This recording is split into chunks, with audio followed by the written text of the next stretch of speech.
నిన్న సెన్సార్ల విషయంలో కూడా ఏవో కట్స్ చెప్పారన్నారు. ఆ కట్స్ తర్వాత సినిమా ఇంపాక్ట్ ఏమన్నా దెబ్బతిన్నదా? లేకపోతే మీరు ఊహించిందే వచ్చిందా? సిమిలర్ వర్డ్స్ పెట్టారని విన్నాము. అది నిజమేనా? సెన్సార్ అనేది I have to thank them also. వాళ్ళు బాగా సపోర్ట్ చేశారు. I have to thank everybody, though it was very challenging. నాకు వచ్చిన బిగ్గెస్ట్ ఇబ్బంది ఏంటంటే, మన సౌత్ ఇండియాకి మనకు తెలుసు కన్నప్ప కథ.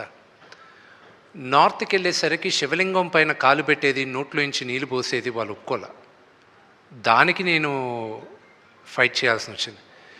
నేను ఈ సినిమా తీసింది ఈ తరానికి మన కథ తెలియాలి, మన హీరోల కథలు తెలియాలి, మన దేవుళ్ళ కథలు తెలియాలి, మన ఇతిహాసం తెలియాలి.